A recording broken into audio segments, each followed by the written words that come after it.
Please subscribe to support the channel. We'll never reach Mars, not because we can't, but because we won't. Humanity has dreamed of touching the red planet for generations, yet the truth is far less inspiring than the movies and headlines suggest. Mars stands as a brutal reminder of our limits, a frozen, airless world nearly impossible to survive on, sitting hundreds of millions of kilometers away. Every plan, every rocket, every promise collides with the same harsh realities: physics, cost, radiation, and human fragility. It's not that we lack ambition, it's that Mars demands more than we can currently give. Maybe the real lesson isn't about conquering another planet, but understanding what our reach for it reveals about who we are, dreamers caught between the possible and the impossible. For generations, Mars has shimmered in the human imagination as more than just a distant planet. It's been a symbol of what could be, of how far our species might go. It represents the next great frontier, the logical step after the moon, the destination that promises to transform us from a single-planet species into a truly cosmic civilization. From the moment telescopes first revealed its reddish hue, humanity began to project its hopes, fears, and fantasies onto that lonely world. In the early 20th century, scientists like Percival Lowell claimed to see canals, artificial structures supposedly built by Martians to transport water across a dying planet. The idea of life on Mars captured hearts and headlines, weaving itself into science fiction and the public imagination alike. Even as those canals turned out to be illusions, the fascination only deepened. NASA's early missions in the 1960s and 70s turned mystery into science. The Mariner probes sent back the first real images of Mars, a desolate, cratered landscape. No signs of civilizations, no lush valleys or gleaming cities. It was beautiful in its emptiness. When the Viking landers touched down in 1976, they conducted the first experiments to search for life, and found none. Still, that disappointment didn't kill the dream, it redefined it. The question shifted from, is there life there now, to, could there be life there someday, ours? That question has echoed ever since. In the decades that followed, Mars became the chosen child of both science and storytelling. It starred in novels like The Martian Chronicles by Ray Bradbury, which portrayed it as a mirror for human emotion and folly. Later, films like Total Recall, Mission to Mars, and The Martian brought the fantasy to life on screen, making the idea of humans walking on Mars feel tangible, almost inevitable. Pop culture romanticized it as the next step in our evolution, the plan B for humanity if Earth ever fell apart. The phrase colonizing Mars became synonymous with progress itself. It wasn't just exploration, it was salvation. NASA carried that torch through decades of exploration, even as budgets waxed and waned and priorities shifted. The agency's robotic explorers became our ambassadors. The Spirit, Opportunity, Curiosity, and Perseverance rovers roamed alien terrain on our behalf, drilling into rocks, analyzing dust, and sending home ghostly panoramas.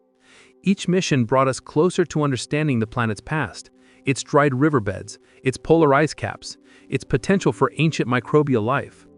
Yet with every discovery, the gulf between what we want and what we can do became clearer. And then came the private era, the age of Elon Musk and SpaceX, of bold tweets and breathtaking rocket landings. Musk declared that humanity must become a multiplanetary species, warning that staying on Earth was a recipe for extinction. His vision wasn't subtle: build reusable rockets, cut launch costs, and send the first crew to Mars within a few decades. He spoke about cities under glass domes, greenhouses powered by solar arrays, and ships ferrying thousands of settlers across space. It was a dream scaled to mythic proportions, one that reignited public excitement around Mars like nothing since the Apollo era. Every successful SpaceX launch, every Starship test became another symbol of hope, that maybe, just maybe, we were on the verge of breaking through. But beyond Musk's ambition, the dream of Mars became cultural currency. It became shorthand for the boundless optimism of the 21st century, a dream of escape, adventure, and rebirth. Tech companies, futurists, and influencers alike spoke of it as if it were destiny itself. To go to Mars became more than an engineering goal. It became a moral statement, Proof that humanity could still dream big in an age of cynicism. For younger generations, Mars wasn't a distant planet. It was a promise, something that might actually happen within their lifetime. And yet, hidden beneath this glow of excitement, a quiet tension lingers. The dream of Mars has always been as much about psychology as technology. It's not just about exploration, it's about meaning. We look to Mars because it's the nearest reflection of our own existential questions. What happens when our world grows too small, too fragile, too flawed to contain us? Do we reach outward for salvation, or do we learn to fix what's already here? In a way, Mars has become the ultimate metaphor for human ambition, bold, defiant, but perhaps tragically naive. For all our enthusiasm, the gap between imagination and reality remains vast. These sleek animations of starships landing on red deserts, of astronauts walking beneath dusty sunsets, are still far removed from the greedy logistics of propulsion systems, radiation shielding, and human survival. The dream is intoxicating, but it's also deceptive. It gives us the illusion of inevitability, as though wanting it badly enough will make it so. SpaceX might build bigger rockets, NASA might plan new missions, but dreaming of Mars and getting there alive are not the same thing. Still, humanity clings to that dream because we need it. In an age when Earth itself feels uncertain with climate change, wars, and social divides, Mars offers a kind of psychological refuge, a clean slate for our imagination. It's not just another world, it's a symbol of hope, a story we tell ourselves to prove that progress hasn't ended. Whether it's Musk's Mars City renderings or NASA's Artemis program paving the way to Mars readiness, the message is always the same.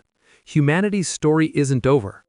But behind every glossy vision lies a quieter truth, one that will unfold as we look deeper into what it really takes to cross that impossible gulf. Because before we can even dream of planting our boots on Martian soil, we must first confront the raw physical distance between our world and that red horizon. A distance so staggering that it redefines what reachable really means. The dream of Mars may feel close when we watch rockets lift off, or see vivid CGI landscapes of crimson dunes and futuristic habitats. But in truth, Mars is unimaginably far away. The red planet's average distance from Earth is about 225 million kilometers, though that number barely scratches the surface of what it really means. That vast gap isn't a straight line, nor is it constant.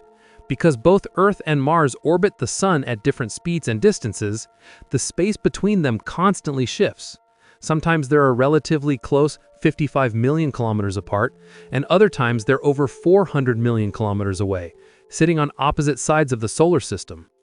To put that in perspective, even at the speed of light, a message from Earth would take anywhere from 3 to 22 minutes to reach Mars, depending on their positions. For a spacecraft propelled by chemical rockets, the same basic technology we've used since the 1960s, the journey takes anywhere from 6 to 9 months, one way. That's assuming everything goes perfectly. Now, imagine what that really means for human beings. 6 to 9 months trapped inside a metal capsule surrounded by an endless black void, with nothing but thin aluminum and composite shielding separating you from lethal cosmic radiation. There's no resupply, no rescue, and no real-time communication. It's not a road trip across space. It's a slow crawl through emptiness, an endurance test against time, physics, and isolation. Every kilogram of food, oxygen, water, and equipment must be carefully calculated because resupplying from Earth is impossible during transit. Every system must work flawlessly because help will never come if it fails. The sheer scale of this journey is something we struggle to comprehend. Most of us are used to thinking in terms of earthly distances, a plane flight, a road trip, a circumnavigation of the globe. The entire circumference of Earth is just over 40,000 kilometers. Mars, at its closest, is more than 1,000 times that distance away. If you were to drive to Mars at highway speed, say 100 kilometers per hour, you'd arrive in roughly 260 years. Even the fastest spacecraft ever built, NASA's Parker Solar Probe, which can reach speeds over 600,000 kilometers per hour, would still take months to cross that vast gulf if it could somehow maintain that velocity toward Mars. Space, despite how empty it is unimaginably large. And in that vastness lies a kind of silent resistance to human travel. And that's only one way. Anyone sent to Mars would have to wait months or even years for a return window, a time when the orbits of Earth and Mars aligned favorably again for the trip back. Launch at the wrong time, and you might find yourself stranded, with no chance of rescue. This constraint is what mission planners call a Hohmann transfer window. It occurs roughly every 26 months. That means that once astronauts leave Earth, they are effectively cut off for over 2 years, counting travel and surface time. It's not a mission, it's exile. During that exile, astronauts would be exposed to levels of radiation that no human has ever endured continuously. Spacecraft orbiting Earth, like the International Space Station, still benefit from the planet's magnetic field and atmosphere, which deflect most cosmic rays and solar particles. But once you leave that protective cocoon, the universe becomes a very different place. Space is alive with invisible energy, protons and heavy ions traveling near the speed of light, remnants of ancient supernova that pierce through flesh, bone, and metal alike. In a 6-month journey to Mars, astronauts could be exposed to radiation doses equivalent to thousands of chest X-rays. That's not counting the additional exposure on the Martian surface, where the atmosphere is too thin to offer meaningful protection. And then there's the human factor, the isolation, the monotony, the psychological pressure of existing in a small space with no escape. The Mars trip would make even the longest space station missions look like short vacations. On Earth, we measure distance in miles. In space, we measure it in silence. The further you go from Earth, the quieter everything becomes, not just physically, but emotionally. The pale blue dot that once filled your sky shrinks into a star, and every familiar sound, every connection, every comfort fades away. The distance from Earth to Mars isn't just spatial, it's psychological. It's a gap between presence and absence, between connection and solitude. NASA's simulations and analog missions have tried to mimic that isolation. Crews confined to sealed habitats for months, cut off from real-time communication. The results show a consistent pattern: rising tension, sleep disturbances, stress, and emotional fatigue. Humans, for all our bravery, are still wired for connection. 6 months in deep space with nothing to see but blackness and nothing to hear but the hum of machinery tests the very limits of the human mind. And once on Mars, that isolation only deepens. But perhaps the most haunting truth about the distance problem isn't how far Mars is. It's how unforgiving that space between worlds can be. Every meter of that 225 million kilometer journey is filled with radiation, micrometeoroids, and the constant risk of mechanical failure. Space isn't empty. It's an environment of extremes, where the margin between survival and oblivion is thinner than paper. One damaged heat shield, one failed thruster, one malfunctioning life support system, and the crew would drift forever through the void. There are no emergency landings in interplanetary space. That's why every mission to Mars, even robotic ones, takes years of preparation, calculations, and timing. It's why each rover and lander is launched only during those rare windows when the planets align, because the slightest misjudgment can mean missing Mars entirely. Even with decades of robotic missions, we've lost many spacecraft that went silent forever somewhere in the darkness between worlds. If that happens to a robot, we mourn the loss of technology. But if it happens to a crew, it's the loss of human lives, ones we can't retrieve or even bury. So when we talk about the dream of reaching Mars, we're really talking about crossing one of the greatest gulfs humanity has ever faced. It's a journey that demands perfection in a universe that offers none. The distance isn't just kilometers. It's everything that stands between who we are and who we'd have to become to survive that journey. And as we'll see, even if we somehow manage to bridge that vastness, the limits of our rockets, the very machines meant to carry us there, pose a challenge every bit as formidable as the distance itself. The distance between Earth and Mars is vast enough to humble even the most ambitious dreamers. But what truly compounds the challenge is the technology we depend on to traverse it. Despite all our talk of progress, our rockets today are still fundamentally the same as those that carried astronauts to the moon over a century ago. Beneath the sleek branding, reusable boosters, and roaring live streams, modern rocketry remains chained to a principle that has barely evolved since the dawn of the space age: chemical propulsion. every rocket ever built, from the mighty Saturn V that thundered over Florida in 1969 to SpaceX's towering Starship of today, relies on chemical combustion. Liquid hydrogen, liquid oxygen, RP1, a refined form of kerosene, methane, all of them are just fuels that burn to create thrust. And while we've refined the engineering, making engines more reliable, lighter, and reusable, the basic physics hasn't changed. A chemical rocket can only extract so much energy from the molecules it burns. That limit is dictated by chemistry itself. It doesn't matter how large you build it or how shiny it looks. The exhaust velocity of chemical propellants caps the speed you can reach with a feasible amount of fuel.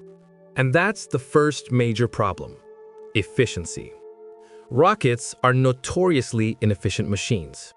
To get a single kilogram of payload into orbit, you need about 25 kilograms of fuel.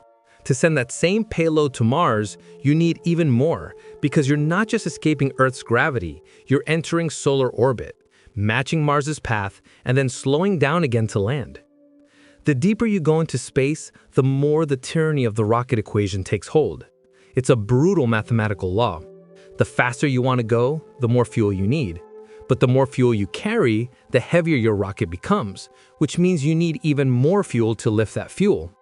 It's an endless loop that grows exponentially worse the further you plan to travel. This is why every Mars mission ever proposed, human or robotic, is constrained by this unforgiving logic.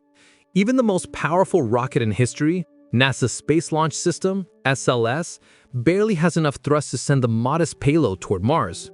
And SpaceX's Starship, the most ambitious private spacecraft ever built, still runs on methane and oxygen. It's larger, cheaper per launch, and potentially reusable, but it's still a chemical rocket. Even with its immense size and efficiency improvements, a human mission to Mars using Starship would require multiple launches, in-orbit refueling, and a perfect alignment of timing and luck just to get a crew there and back. To make the journey faster, we'd need propulsion systems far beyond what chemistry allows, technologies that exist mostly on whiteboards and in speculative research papers. Concepts like nuclear thermal propulsion, which could double the efficiency of chemical rockets by heating hydrogen with a nuclear reactor instead of burning it, have been studied since the 1960s. The United States even tested such engines under programs like NERVA, and they worked, but no one ever launched one. Concerns about safety and cost killed those dreams before they could leave the ground. More advanced still are electric or ion drives, engines that accelerate ions using electricity, producing a steady but extremely efficient thrust. They're fantastic for small unmanned probes because they can run for years, but they're far too weak to lift a heavy crewed spacecraft out of Earth's gravity well, let alone accelerate it fast enough to shorten the trip to Mars to anything less than several months. Even the boldest ideas, fusion drives, antimatter propulsion, solar sails, remain science fiction. Fusion, the same process that powers the sun, could theoretically make interplanetary travel routine, reducing the trip to Mars from months to weeks. But we can't yet build a working fusion reactor on Earth, much less a compact one safe enough for spaceflight. Antimatter engines, though extraordinarily efficient in theory, would require quantities of antimatter we can't produce or contain. These are dreams within dreams, technologies that might exist in a far future, but not in time to make Mars reachable for this generation. So we're stuck in an awkward middle ground, ambitious enough to dream of Mars, but limited by rockets designed for short bursts of power, not long-haul travel. The rockets that carried Apollo astronauts to the moon could travel roughly 384,000 kilometers. Mars is more than 500 times further away. Yet, we're using the same propulsion principles to get there. Imagine trying to cross an ocean in a rowboat, simply because it's the only kind of vessel you've ever built. That's where we stand with Mars travel today. The consequences of that limitation rippled through every other part of the mission. Because the trip takes so long, astronauts are exposed to cosmic radiation for months at a time.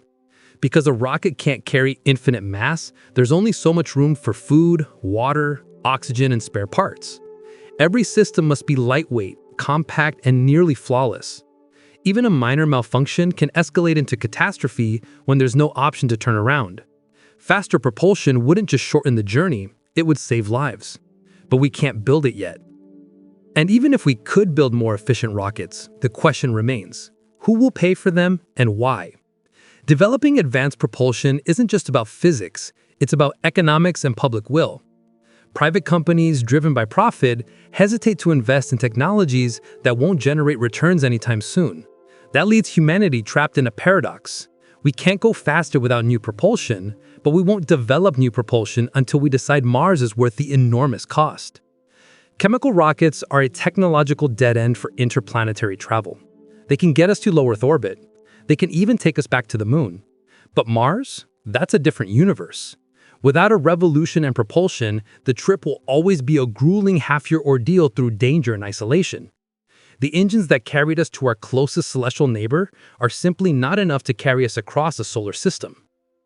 So when we gaze up at the night sky, when we watch SpaceX rockets soar into the atmosphere, or NASA test a new booster, we're witnessing not the beginning of our interplanetary age, but the end of an old one. We're reaching the limits of what chemistry can give us. To truly go further, we'll have to reinvent not just our technology, but our relationship with energy itself. Until then, the red planet will remain what it has always been, tantalizingly close, yet impossibly out of reach. And even if one day we overcome those technological barriers, we'll still face another challenge that's even more formidable. One not of physics, but of economics. Because even if we could build the perfect rocket, the price tag for getting it to Mars might still be a number humanity isn't ready to pay. Every vision of Mars, every glossy rendering of domed habitats, every SpaceX presentation, every NASA concept video comes with a quiet, uncomfortable truth attached. A price tag that strains the imagination. The cost of sending humans to Mars is not just high, it's astronomical. Depending on who you ask, the estimates range from $100 billion to over $1 trillion for a sustainable human presence. And that's not an exaggeration meant to shock. It's the cold arithmetic of engineering, logistics, and survival. When people speak of colonizing Mars, they often talk about the glory, the legacy, the science, but behind every poetic phrase is a bill that no one on Earth seems ready to pay. Consider NASA, the most experienced space agency on the planet. It took the United States roughly $25 billion in the 1960s, over $150 billion in today's money, just to get to the moon. That was for a series of short missions, each lasting days, to a world that's only 3 days away. Mars is hundreds of times further, the mission complexity exponentially greater, and the risk infinitely higher. A crewed Mars mission would require not one rocket, but many. Cargo ships, life support modules, power systems, fuel depots, and return vehicles, all launched and assembled over years. The price tag climbs with every component added, every test run, and every contingency planned. NASA has flirted with Mars plans for decades, under different presidents and with shifting priorities. The 1989 Space Exploration Initiative, proposed by George H.W. Bush, aimed to establish a lunar base and then send humans to Mars. The projected cost?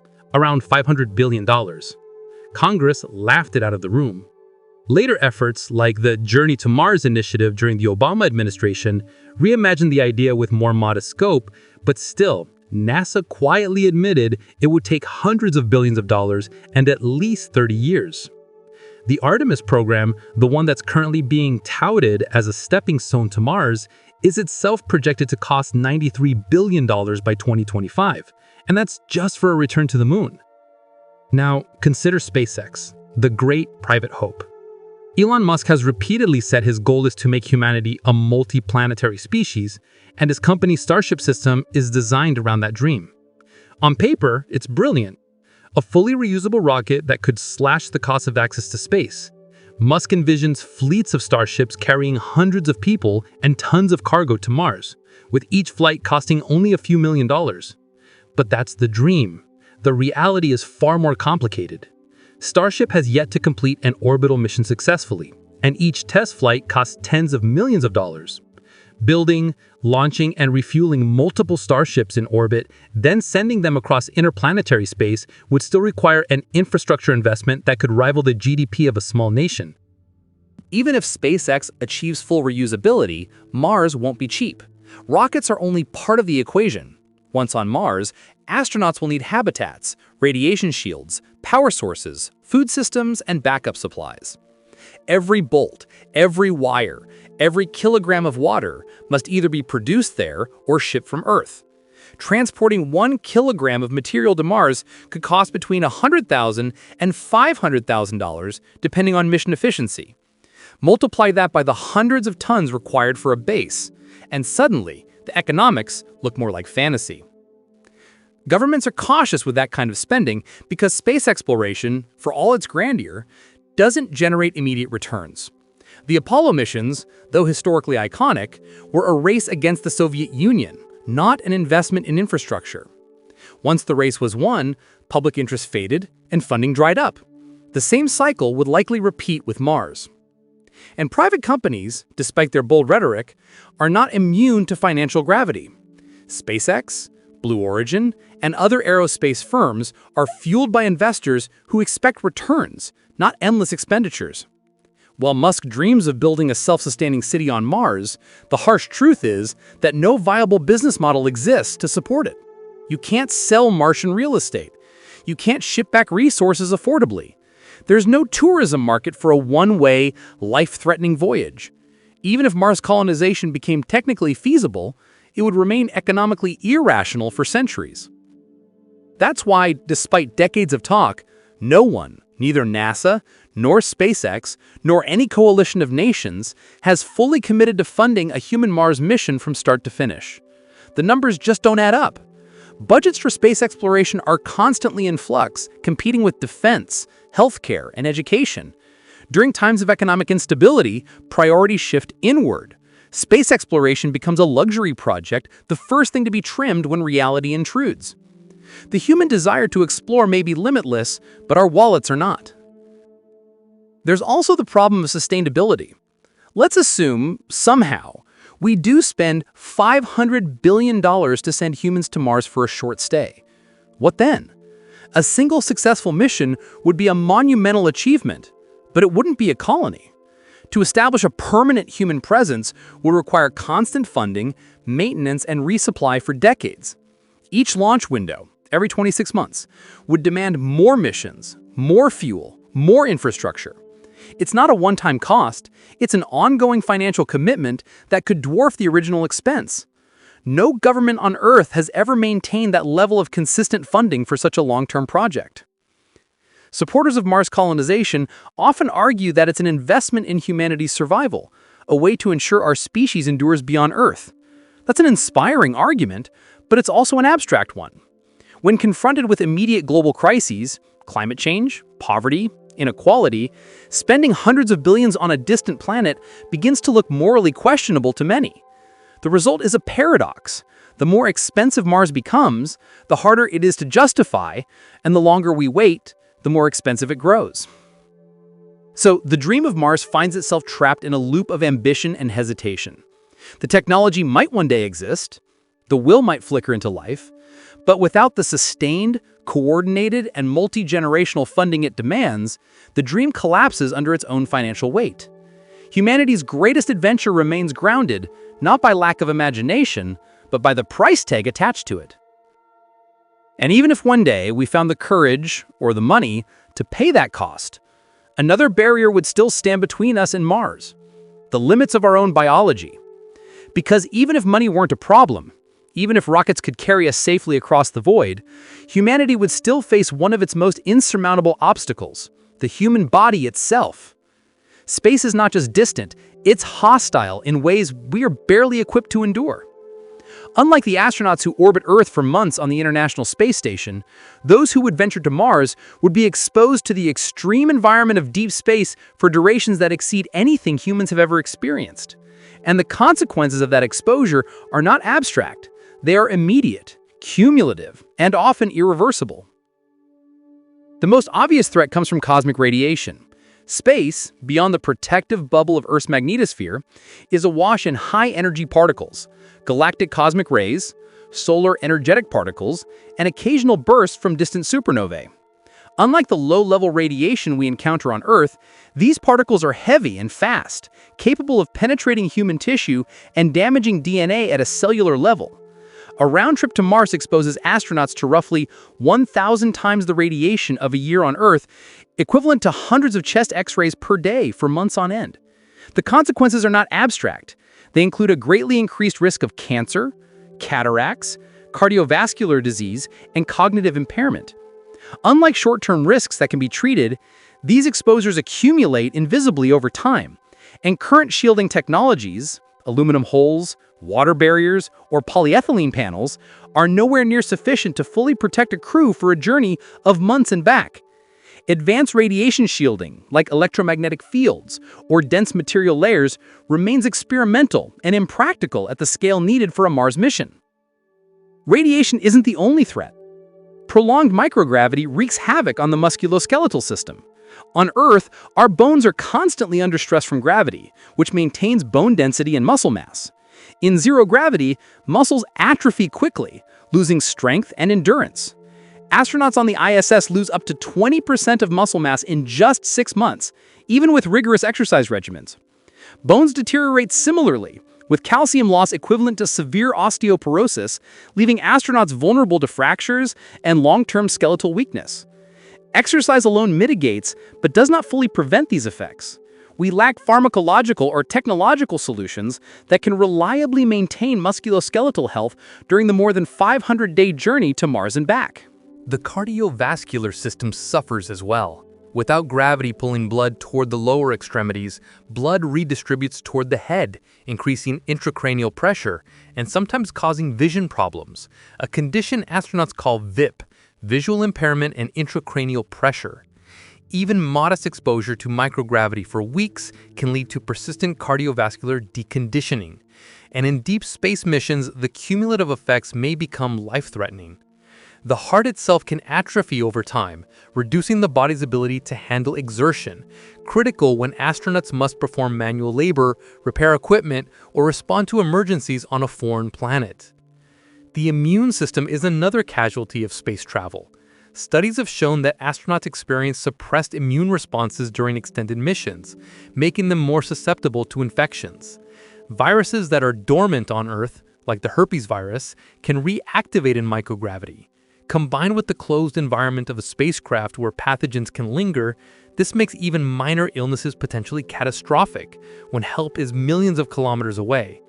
There is no emergency room on Mars, and medical interventions are limited by the cargo the crew can realistically carry.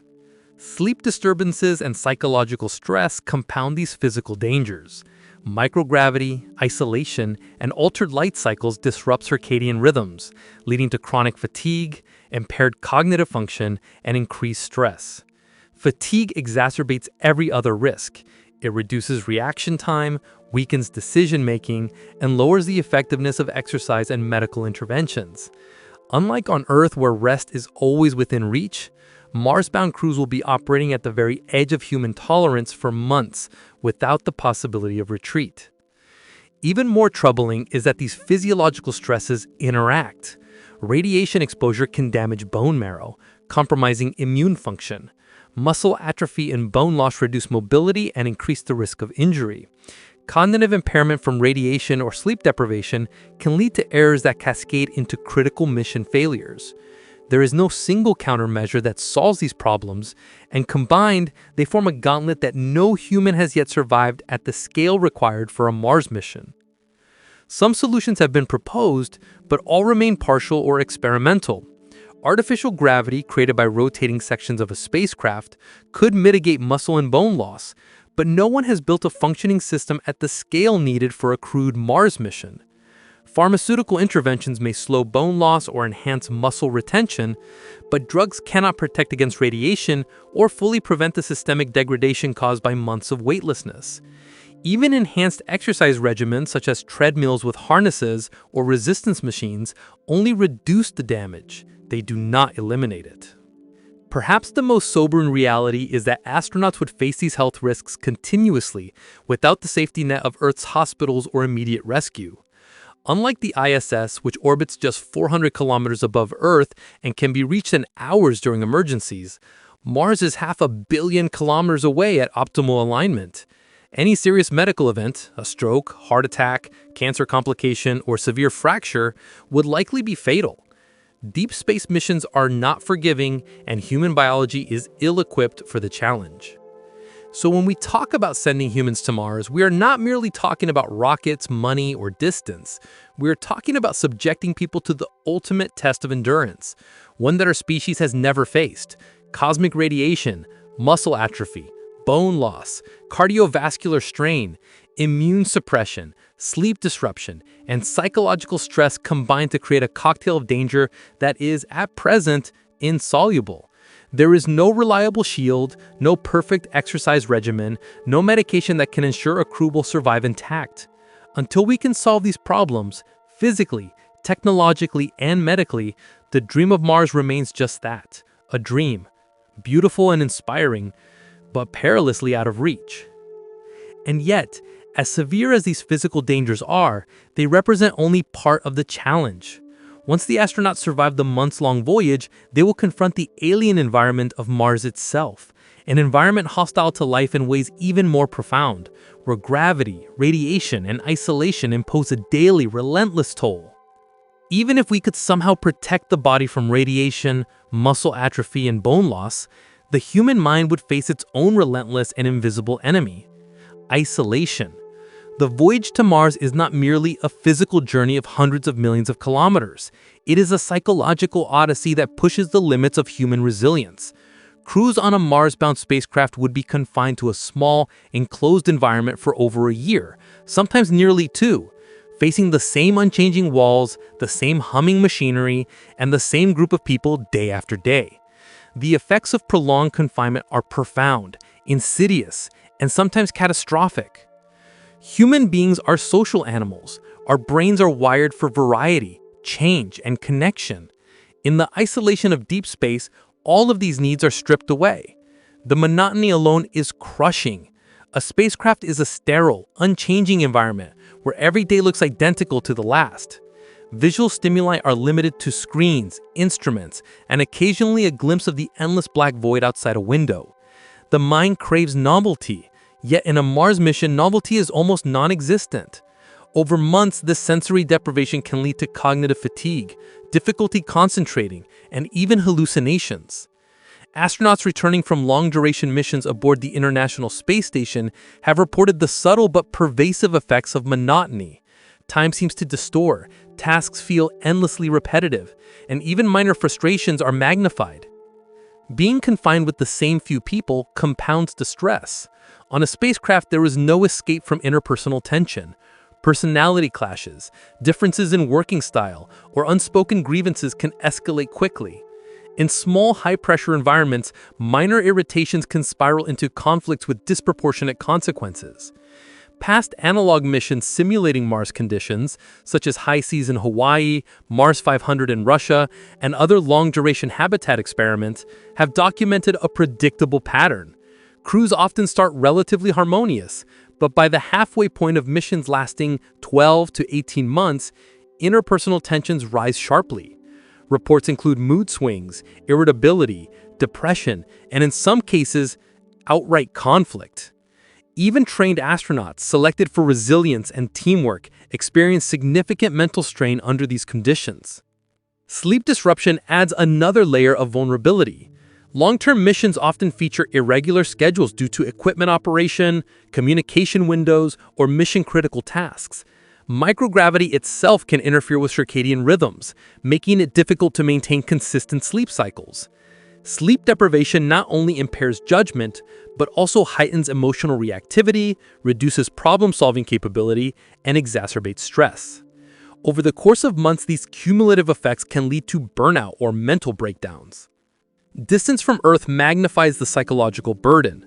Unlike the ISS, where support is constant and communication delays are minimal, Mars is on average 12.5 minutes one way away for radio signals, and sometimes as much as 22 minutes. That means conversations with mission control are not real time. If a serious problem arises, a life support malfunction, a medical emergency, or even a psychological crisis, help cannot arrive immediately, and advice comes with frustrating delays. For a crew on a Mars-bound spacecraft, every decision must be made autonomously, heightening pressure and amplifying stress. The comfort of immediate reassurance or problem solving from experts on Earth simply doesn't exist. Psychological studies also indicate the dangers of confinement itself. High Seas, a series of Mars habitat simulations in Hawaii, revealed that mood deterioration often follows a predictable cycle. Initial enthusiasm is replaced by mid-mission fatigue, followed by interpersonal friction, and finally by a third-quarter slump, when motivation and morale decline sharply. Mars 500, the Russian experiment that confined 6 people for 520 days in 2010-2011, produced similar findings. Crew members experienced sleep disturbances, irritability, withdrawal, and bouts of depression. One participant reportedly cried alone in his bunk for hours during the later stages of the mission. These experiences highlight a sobering reality. Even under controlled conditions with full Earth support, small crews in confined habitats struggle to maintain psychological stability over long durations. Mars will offer no such luxuries. Then there's the pressure of responsibility. Every system aboard a Mars-bound spacecraft must function flawlessly. Food, water, oxygen, power, and navigation are all finite and interconnected. A single mistake can jeopardize the entire mission. This creates a persistent low-level anxiety that never fully dissipates. On Earth, mistakes can often be corrected quickly. In space, every error is magnified by distance, time, and risk. The mental load is relentless, an invisible weight that accumulates alongside the physical and environmental challenges. Isolation also affects group dynamics in subtler ways. Crews may develop microcultures, factions, or unspoken hierarchies, which can influence decision-making and morale.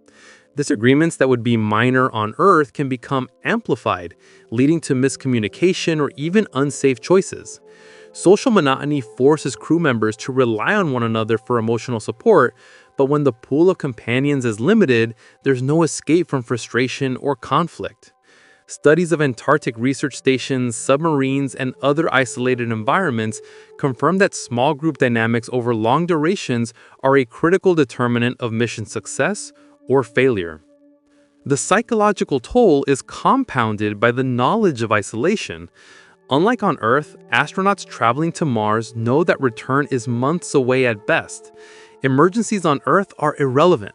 No matter how loved or supported they are from afar, crew members face the unalterable fact that help cannot reach them quickly. This can lead to feelings of helplessness, anxiety, and depression. Human beings are not designed to endure this level of sustained autonomy combined with risk and sensory deprivation. Despite decades of research, we do not yet have reliable solutions. Countermeasures like structured schedules, private time, virtual reality, exercise, and social support are partially effective, but they cannot eliminate the fundamental problem. Humans are being asked to survive in an environment for which our minds are ill-suited.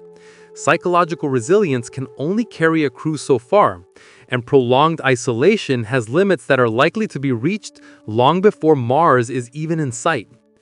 So even if rockets can carry us across the void and our bodies survive the physical hazards, the human mind may falter first.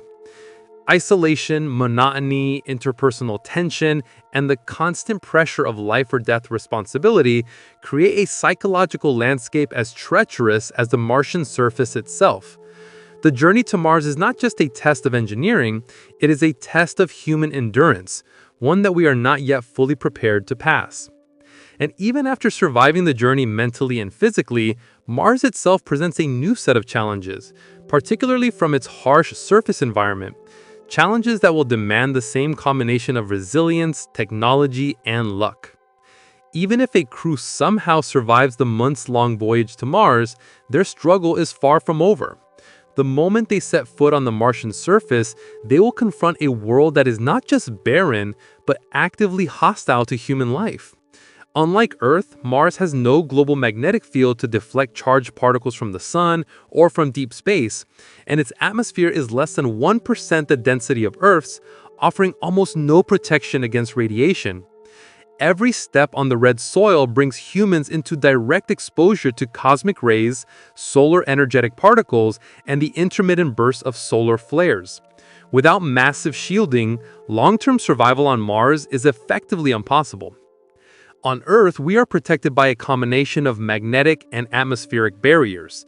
The magnetosphere acts like a giant force field, diverting most of the high-energy particles before they even reach the surface. The atmosphere further absorbs what gets through, scattering and slowing radiation until it becomes harmless. On Mars, there is no such protection. Its weak crustal magnetic fields are localized and tiny, unable to create the global bubble that keeps Earth safe. The atmosphere, composed mainly of carbon dioxide, is thin and unpressurized. In practical terms, standing on Mars is like standing barefoot in a hellstorm of high-energy particles that can penetrate flesh and machinery alike. The danger comes from two main sources: galactic cosmic rays, or GCRs, and solar energetic particles, or SEPs. GCRs are high-energy ions accelerated by distant supernovae, traveling near the speed of light. They can pass through spacesuits, habitats, and even several centimeters of metal or plastic, striking cells and damaging DNA. SEPs are bursts of charged particles emitted by the sun during solar flares or coronal mass ejections. While less energetic than GCRs, solar flares are intense and unpredictable. A direct hit by a strong flare could deliver a lethal dose in hours. On Earth, we don't notice them because our magnetosphere and atmosphere absorb the energy. On Mars, there is no such protection. To survive on Mars, astronauts would need shielding far beyond anything we currently deploy in space. Habitats would need walls several meters thick made of materials like water, polyethylene, or regolith or Martian soil, just to reduce radiation to tolerable levels. Even then, protection is partial. Spacecraft and habitats must be designed to handle the worst-case scenario of a solar storm, requiring reinforced storm shelters inside the living quarters. Every surface activity, collecting samples, maintaining equipment, exploring terrain, would be a calculated risk. Simply being outside for more than a few hours could significantly increase the chance of long-term health issues, including cancer, neurological damage, and degenerative diseases. Radiation is also cumulative. Months on the surface, combined with months in transit through deep space, would expose astronauts to total doses far beyond what humans have ever tolerated long-term. NASA estimates that a round-trip Mars mission could expose crew members to roughly 1 sievert of radiation, which increases lifetime cancer risk by 5 to 10%, with additional risks of cataracts, heart disease, and central nervous system effects.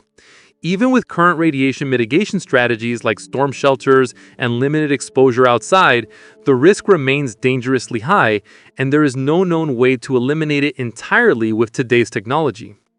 Mars's environment also limits the potential for protective natural habitats. Unlike on Earth, where deep underground caves or oceans could act as natural radiation shields, Mars is largely open, barren, and dry. Habitats would have to be built, buried, or shielded artificially. Even a partially buried dome requires massive engineering efforts, transporting or moving tons of regolith to cover the structure sufficiently. Every kilogram counts because of the limitations of chemical rockets, which ties back to the cost and propulsion challenges already discussed. Radiation shielding alone could consume a significant portion of any mission's payload capacity, forcing trade-offs with supplies, scientific equipment, or crew comfort. Radiation also complicates medical concerns. Studies indicate that cosmic radiation may cause neurological effects, DNA mutations, and damage to the cardiovascular system. There is no way to perform real-time medical interventions on deep space radiation exposure. Over months or years, the cumulative impact could render astronauts chronically ill. Mars may appear to be a step towards multiplanetary survival, but in reality, it is a gauntlet of invisible hazards. And this is only the beginning. Radiation interacts with other challenges we've already discussed. Microgravity weakens the body's ability to repair itself, isolation magnifies stress and fatigue, and limited medical infrastructure make even minor health problems dangerous. On Mars, the radiation environment amplifies every other risk, turning a difficult mission into a potentially lethal one.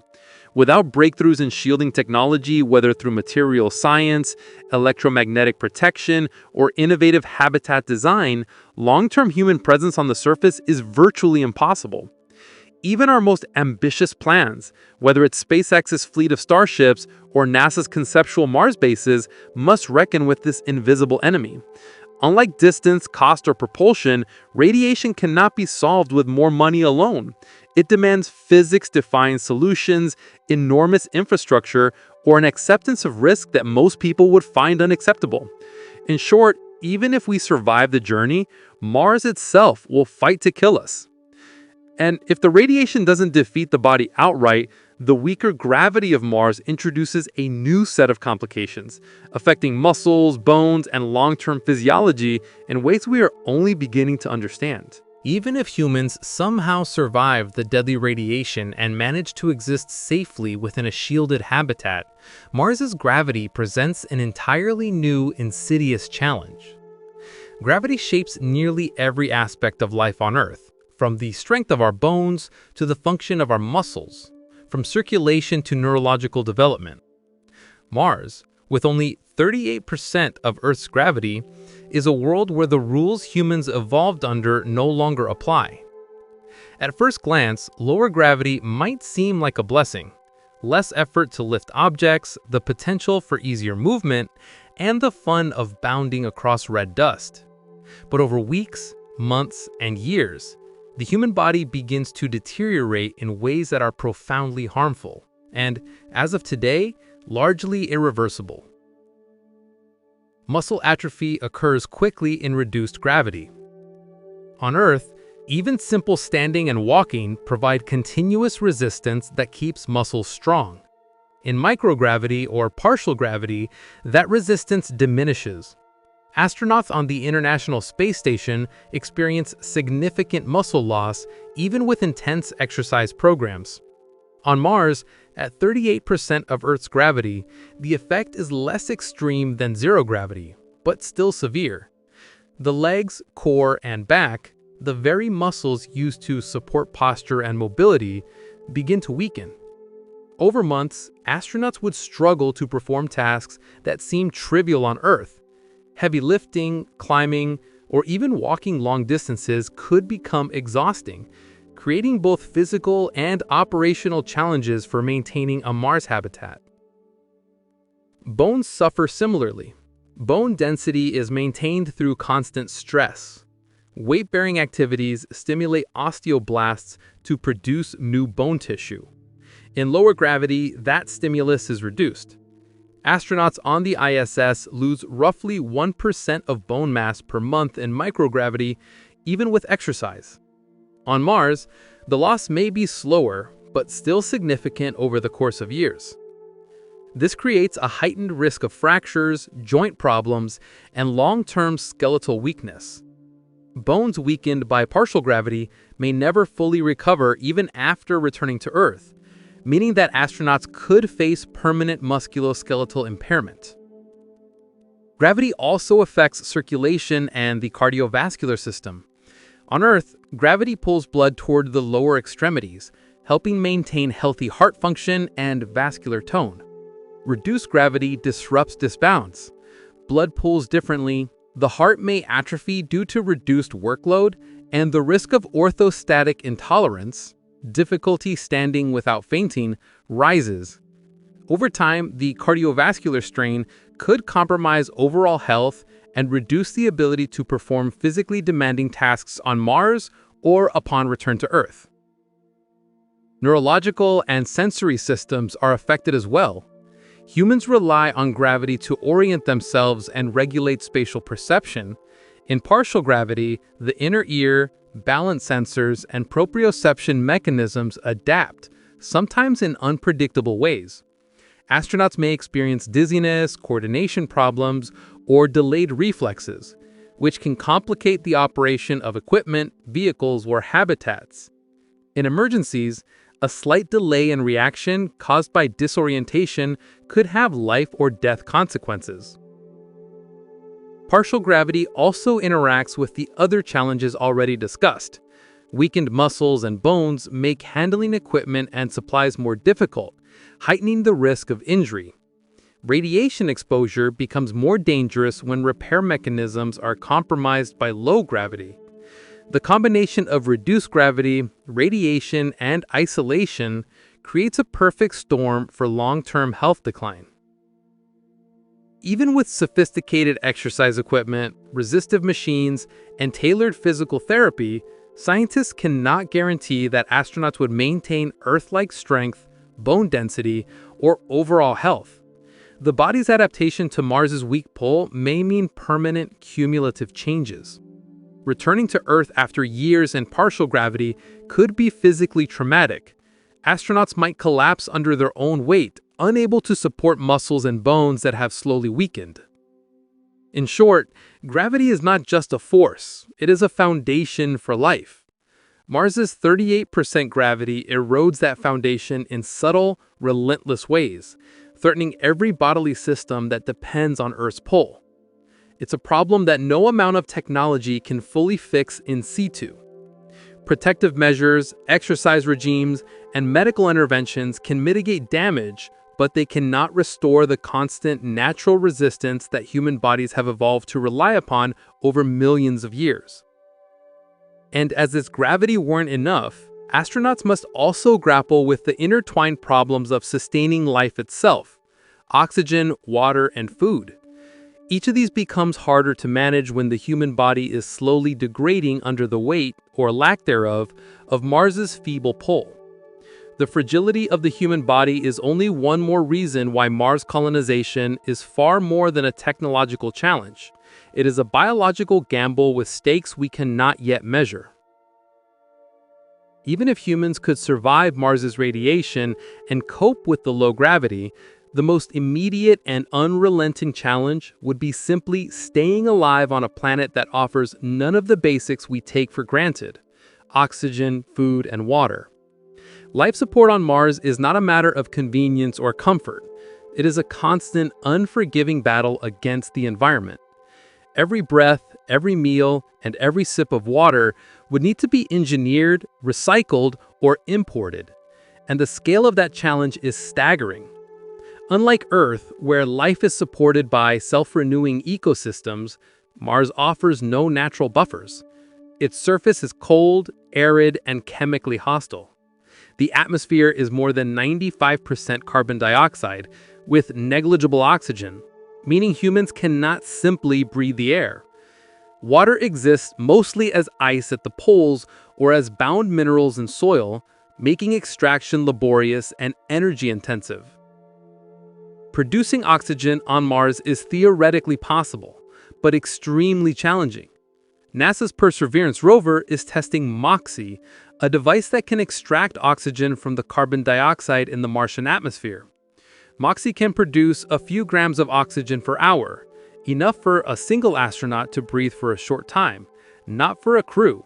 Scaling this up to support a small group of humans would require massive infrastructure, kilowatts of power, robust machinery, and continuous maintenance. Any failure in the oxygen generation system could be fatal, as the crew cannot simply step outside to access breathable air. Unlike aboard the ISS, where Earth resupply missions can deliver extra oxygen tanks, Mars is too far for emergency replenishments, so redundancy and fail-safes would need to be flawless. Water is another non-negotiable requirement, yet Mars offers almost none in liquid form. Melting ice deposits or chemically extracting water from regolith are possible approaches, but both demand substantial energy, equipment, and time. Water is heavy. Every kilogram counts toward the payload capacity of rockets, and transporting enough from Earth for months or years is prohibitively expensive. Even with recycling systems, like those aboard the ISS, evaporation, contamination, and equipment failure can lead to shortages. On Mars, the stakes are higher. There is no rescue, no emergency resupply, and no reliable redundancy for water failures over months or years. Food is perhaps the most complex challenge of all. Astronauts on the ISS survive on carefully packaged meals flown from Earth, but a Mars mission cannot rely on regular shipments. To sustain a crew for a multi-year mission, food production must occur on the planet itself, using hydroponics, aeroponics, or greenhouses. This requires energy, water, soil or nutrient solutions, light, and climate control. Mars's low temperatures, thin atmosphere, and limited sunlight complicate every step.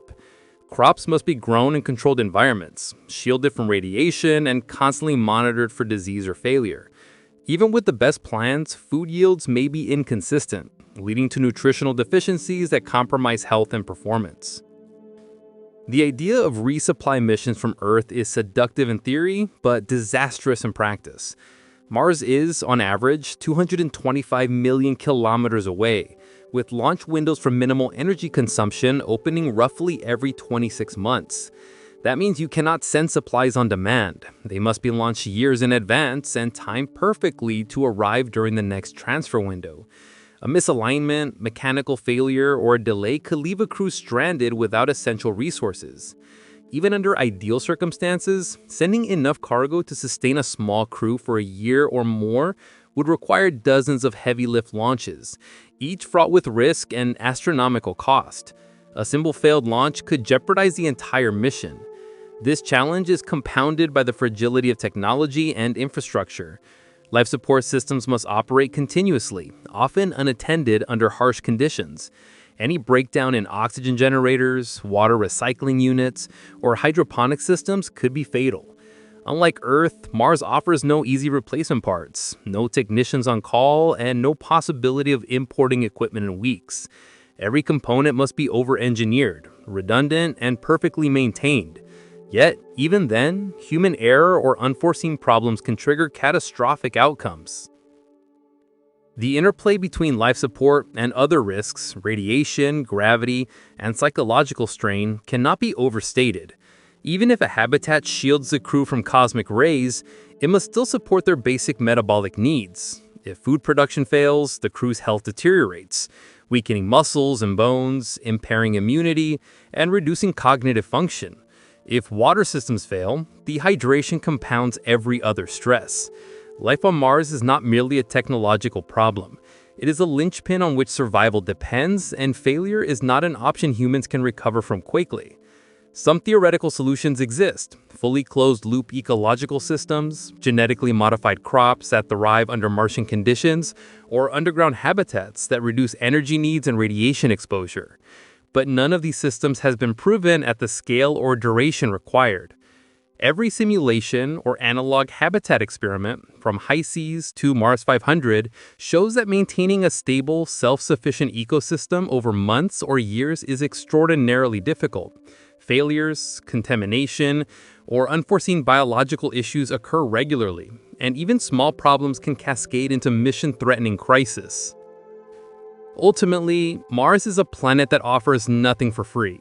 Every breath, bite, and sit must be manufactured, recycled, or transported from Earth. Resupply missions are slow, expensive, and unreliable. Even if a crew lands safely, the ongoing struggle to survive consumes energy, attention, and resources at every moment. Life on Mars is not a new frontier in the romantic sense. It is a constant, high-stakes logistical puzzle, one that humans are far from mastering. The fragility of life support systems underscores a simple but terrifying truth. Mars is not just far away, it is fundamentally inhospitable, and sustaining humans there is a task that pushes technology, biology, and ingenuity to their absolute limits. And even if we could solve the life support problem, another subtle but crucial challenge remains, one that affects not just survival, but the very ability to coordinate and react to emergencies: communication. On Mars, every interaction with Earth is slowed by time, creating a barrier that amplifies the risks of all other systems. Even if we manage to conquer the deadly radiation, partial gravity, and life support challenges on Mars, another obstacle emerges, one that is less physical but no less crippling: the vast delay in communication between the red planet and Earth. Unlike low Earth orbit or the International Space Station, where astronauts can talk to mission control almost instantaneously, Mars is hundreds of millions of kilometers away, and this distance imposes a fundamental limit on the speed of information. Because signals can only travel at the speed of light, messages take on average 12.5 minutes one way and can stretch up to 22 minutes depending on the relative positions of the planets. For a round-trip communication, sending a question and receiving a response, the delay doubles. In practical terms, any real-time conversation is impossible.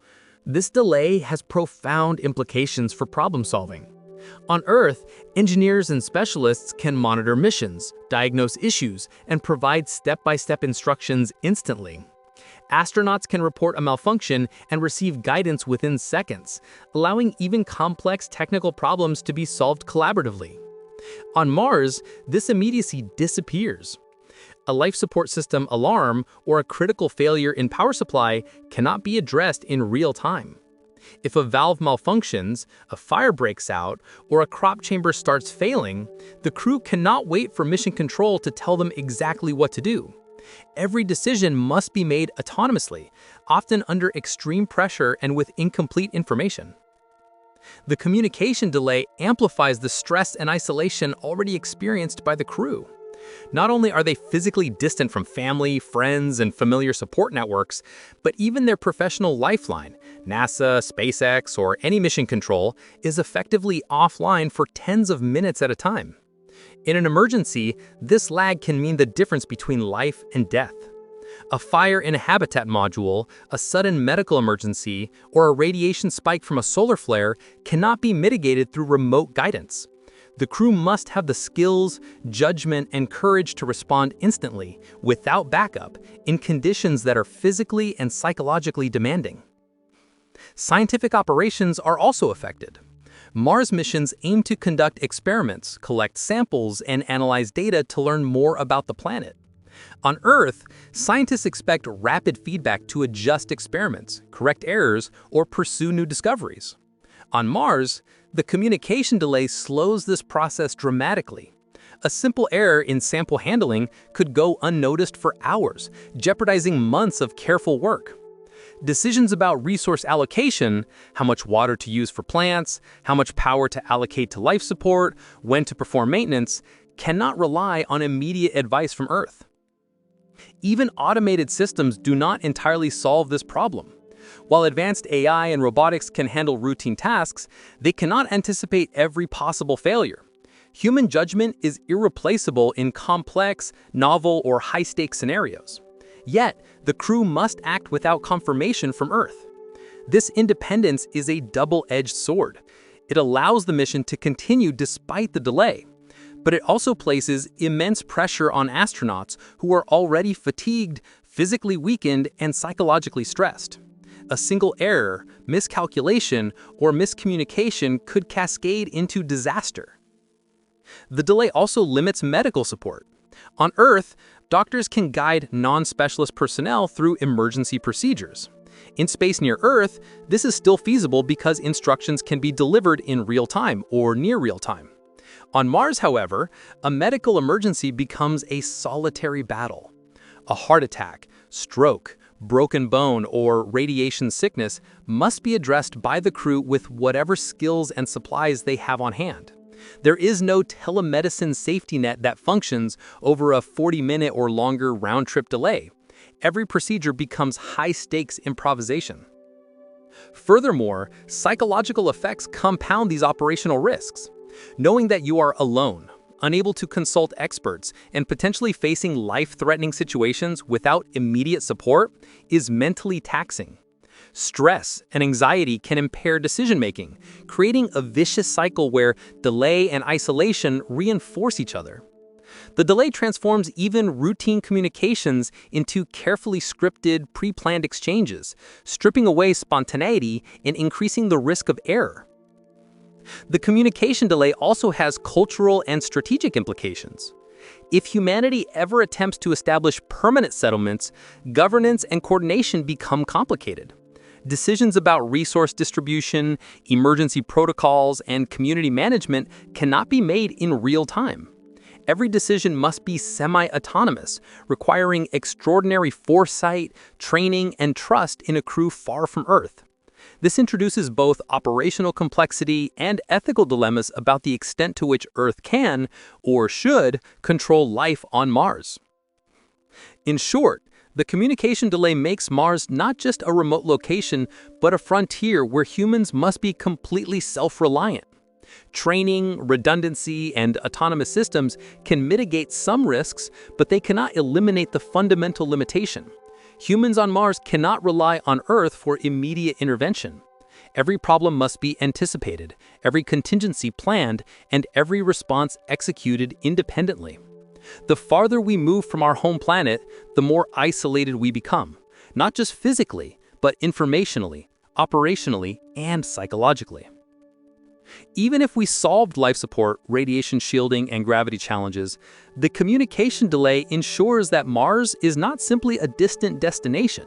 It is a place where humans must confront the extreme limits of autonomy and resilience. In this context, the romantic idea of Mars exploration collides head-on with harsh realities. Distance imposes latency.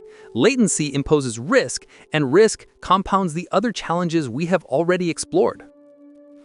And as if these technological and physical constraints were not enough, there is also the matter of terraforming, a dream often cited as a solution for Mars's hostile environment.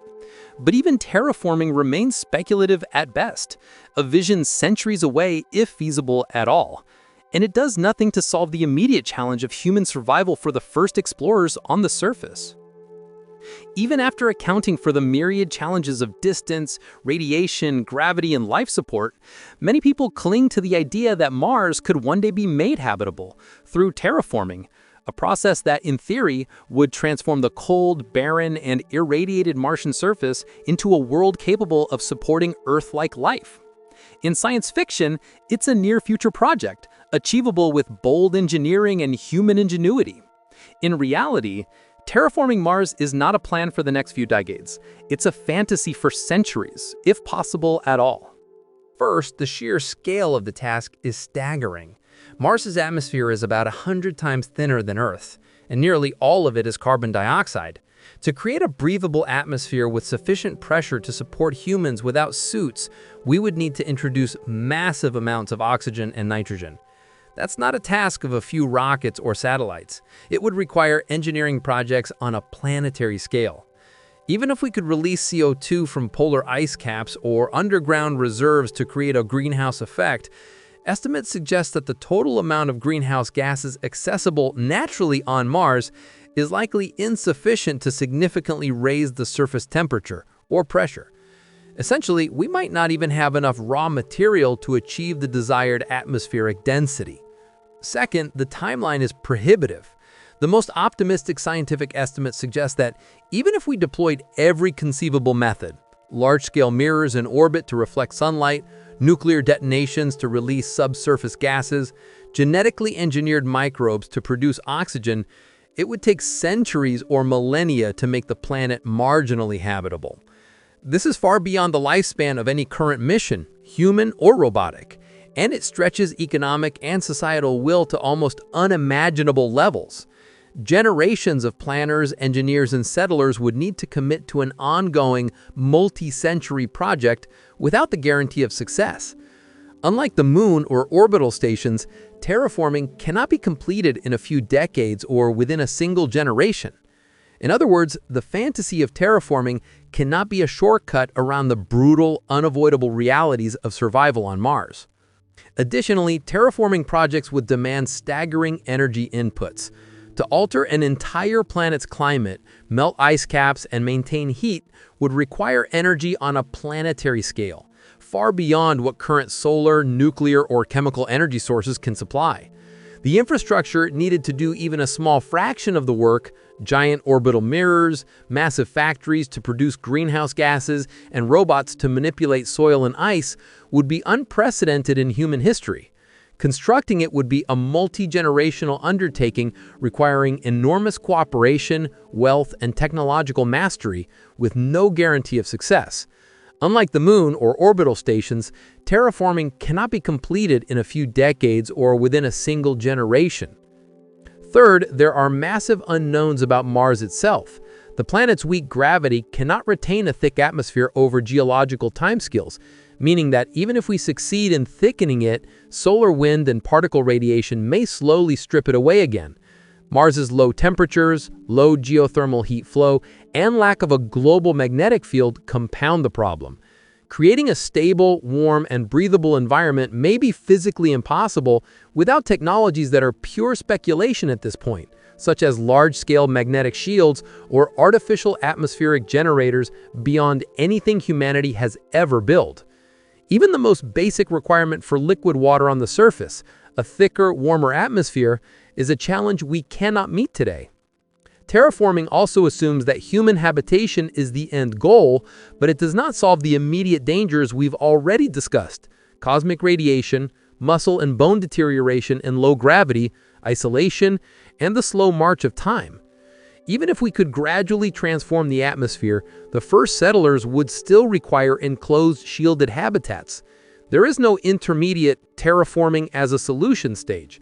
The process itself takes so long that it cannot protect the first generations of explorers. In other words, the fantasy of terraforming cannot be a shortcut around the brutal, unavoidable realities of survival on Mars. Additionally, terraforming projects would demand staggering energy inputs. To alter an entire planet's climate, melt ice caps, and maintain heat would require energy on a planetary scale, far beyond what current solar, nuclear, or chemical energy sources can supply.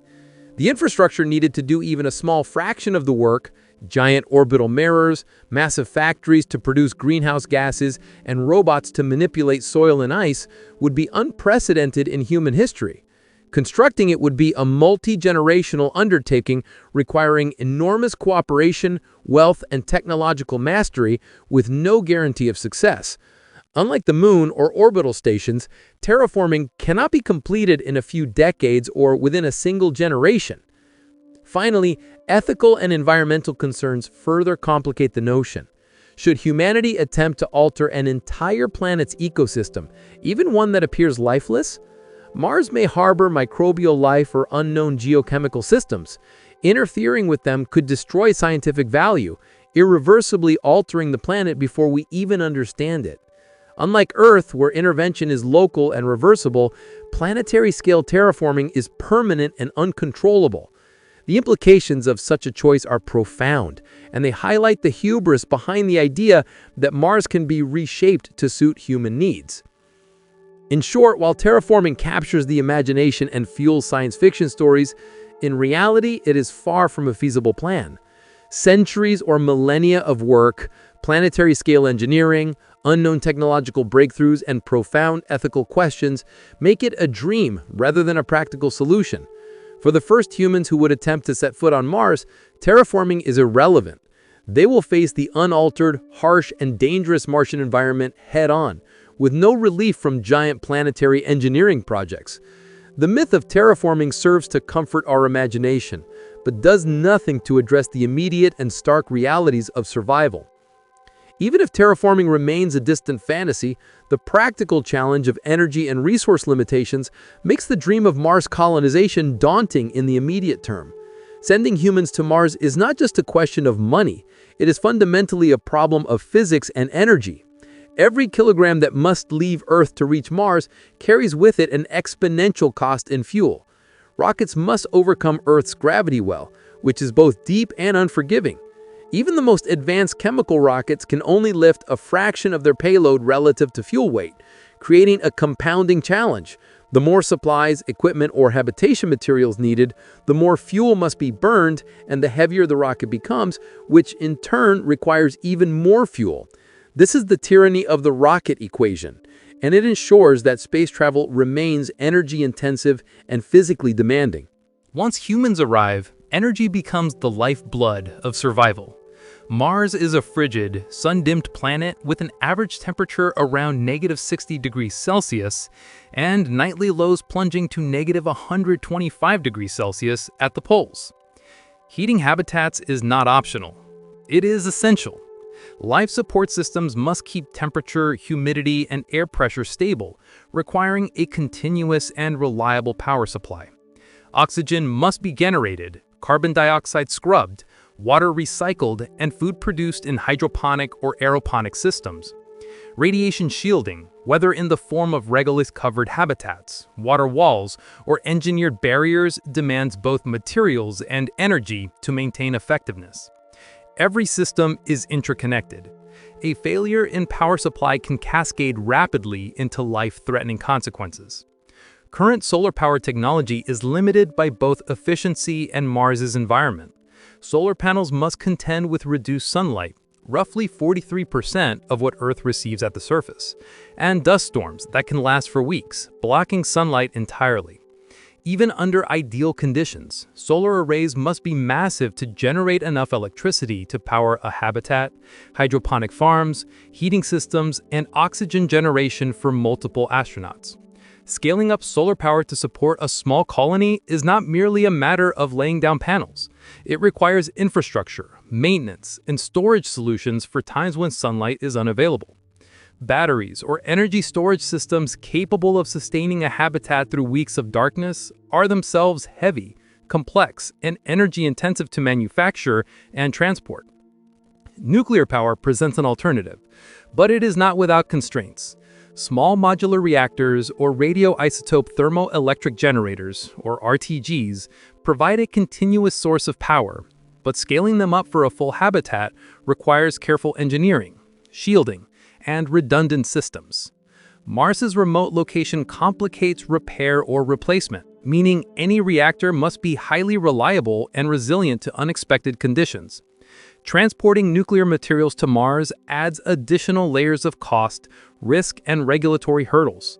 While nuclear options could theoretically meet some energy demands, current technology is far from capable of sustaining a long-term human settlement without massive pre-deployed infrastructure that we have not yet developed.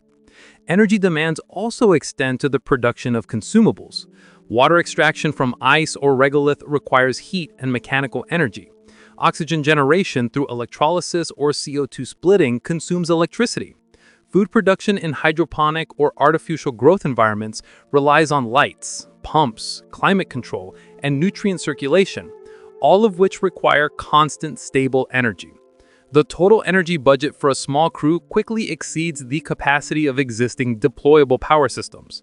Without innovations in energy efficiency, storage, or generation, sustaining humans on Mars for extended periods is physically impossible with current technology. The logistics of energy also intersect with transportation. Every kilogram of fuel, habitat material, food, or water carried from Earth to Mars compounds the initial energy cost. A single resupply mission might require dozens of launches, each expending thousands of tons of fuel. If energy generation on Mars is insufficient, the colony becomes entirely dependent on Earth resupplier, which we have already seen is impractical due to distance, cost, and timing. Energy scarcity turns even simple survival tasks into high-risk gambles. These limitations illustrate a broader truth. Mars missions are not simply a question of money, ambition, or courage. They are bounded by immutable physical laws. Energy governs every aspect of the endeavor, from launching rockets to sustaining life. And our current technological solutions are only incremental steps toward what is required for a permanent presence. Solar panels, batteries, and small reactors can sustain experimental habitats for months or power robotic explorers, but they cannot yet support an enduring human colony. Achieving the necessary scale would require infrastructure that is planetary in scope, with redundancy, storage, and maintenance capabilities that exceed anything humanity has ever built. In short, energy is the invisible constraint that underpins all other challenges of Mars exploration. Radiation shielding, gravity mitigation, life support, food production, and psychological well-being all hinge on reliable, continuous, and abundant power. Without it, every other solution becomes moot. Even the most idealized rockets, habitats, and terraforming plans are irrelevant if the energy to sustain humans on Mars cannot be generated, stored, and distributed efficiently. The dream of colonization is not limited by imagination alone. It is fundamentally limited by the laws of physics and the sheer scale of energy required to bend them in our favor. And, as if the energy and resource demands were already not daunting, they raise profound ethical questions about whether humanity should commit such vast material and ecological resources to a single distant project while challenges on Earth remain unresolved. Even if we could somehow solve the immense physical and technological challenges of traveling to and surviving on Mars, the ethical dimensions of such an endeavor are far from straightforward. Venturing to Mars is not just a scientific or engineering question. It is also a moral one, forcing humanity to confront fundamental questions about priorities, risk, and responsibility. Should we risk the lives of astronauts for the sake of national or corporate prestige? Should trillions of dollars, energy, and resources be devoted to a distant, uncertain dream while Earth continues to struggle with poverty, climate change, pandemics, and environmental degradation? These questions are uncomfortable, but unavoidable. The first ethical dilemma concerns human life itself. Mars is an extraordinarily hostile environment. Radiation, low gravity, extreme temperatures, limited resources, and psychological strain make it a place where survival is never guaranteed. Every mission carries an unprecedented level of risk, where even the most carefully trained crew may face injury, illness, or death. Sending people into such a situation raises serious moral questions. Is it right to expose humans to extreme danger for exploration alone?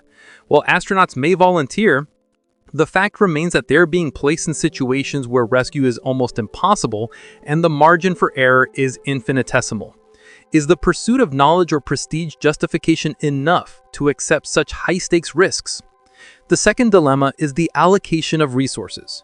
Mars missions are notoriously expensive, with estimates for a single crewed mission running into hundreds of billions of dollars. That money could fund renewable energy projects, climate mitigation strategies, global health initiatives, and sustainable agriculture, directly improving life for millions of people on Earth. The opportunity cost of investing in Mars exploration is enormous. From a utilitarian perspective, one could argue that spending on Earth yields far greater benefits than investing in a distant planet where survival is uncertain.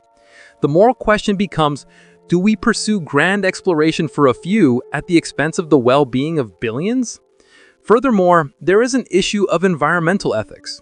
Even if Mars appears lifeless, we have limited understanding of its ecosystems, including microbial life that may exist below the surface. Introducing humans risks contamination that could irreversibly alter or destroy Martian environments. Scientific exploration could be compromised, and we could inadvertently commit a form of planetary harm. This raises questions about our responsibility as a species.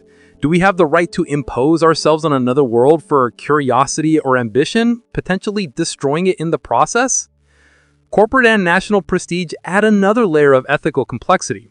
Much of the momentum behind Mars exploration today is driven by a combination of private ambition and competition.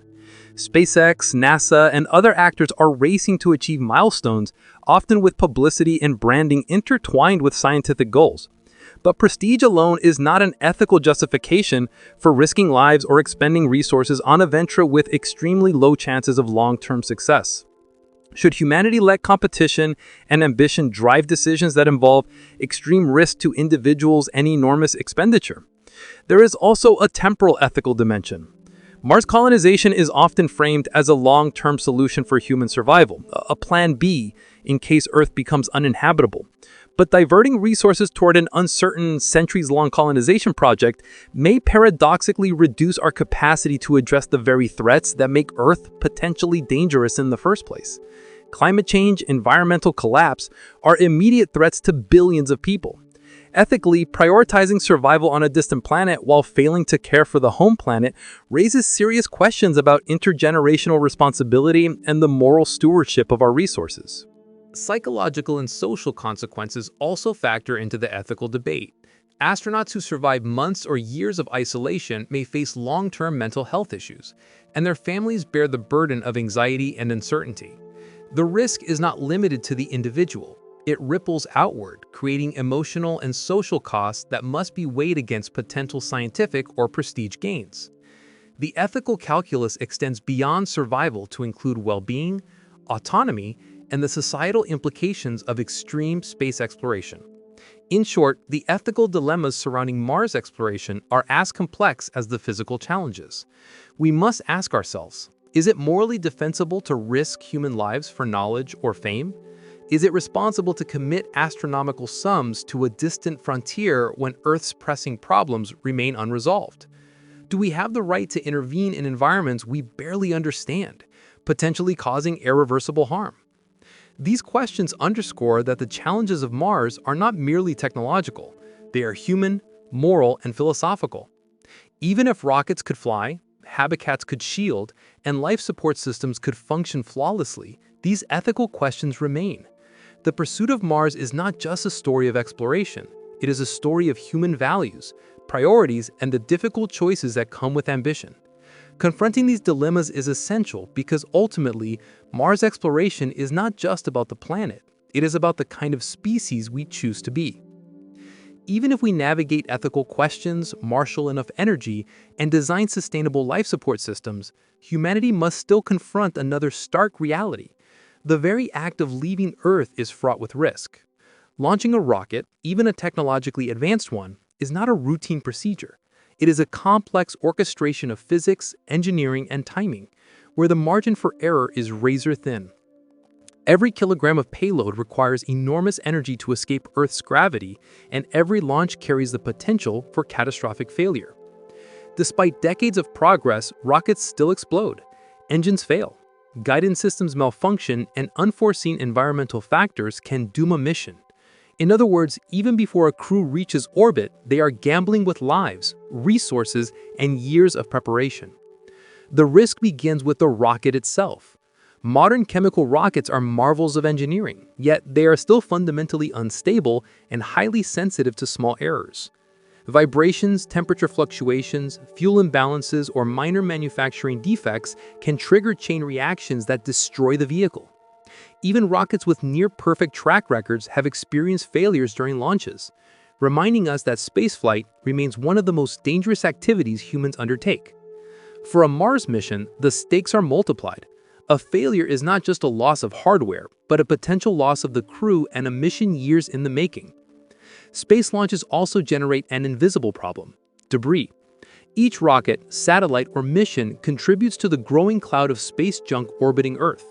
This debris ranges from spent rocket stages and defunct satellites to tiny fragments of metal traveling at tens of thousands of kilometers per hour. In low Earth orbit, this debris presents a constant collision hazard. Even a millimeter-sized fragment can puncture a spacecraft's hull, damage critical systems, or destroy sensors and communication arrays. A Mars-bound mission must pass through this debris field during ascent and orbital insertion, compounding the risk. The more we launch, the denser the cloud becomes and the greater the cumulative danger for all future missions. Reaching orbit safely is itself an enormous challenge. Rockets must pass through multiple regimes of Earth's atmosphere, each with distinct stresses on the vehicle. Aerodynamic forces during ascent, friction-generated heating, and structural strain must all be precisely balanced. Guidance and navigation systems must correct for minute variations in trajectory to achieve the correct orbit for interplanetary injection. A minor miscalculation or hardware failure at any stage can result in loss of the vehicle and its occupants. Achieving orbit is not just a technological hurdle. It is a narrow corridor of success within a vast sea of possible failure modes. Furthermore, the ascent to orbit is only the first stage of a multi-phase journey. Rockets must execute interplanetary burns to leave Earth orbit and enter a trajectory towards Mars. These burns require extreme precision. A slight deviation can mean missing the planet entirely or entering an incorrect orbit that precludes rendezvous with pre-positioned supplies. Each maneuver introduces additional risk, relying on engines, guidance, and timing to perform flawlessly over minutes to hours. Even automated systems are vulnerable to software glitches, sensor errors, or unforeseen interactions, and human oversight is limited by both time and distance. The danger is compounded by the reliance on chemical propulsion.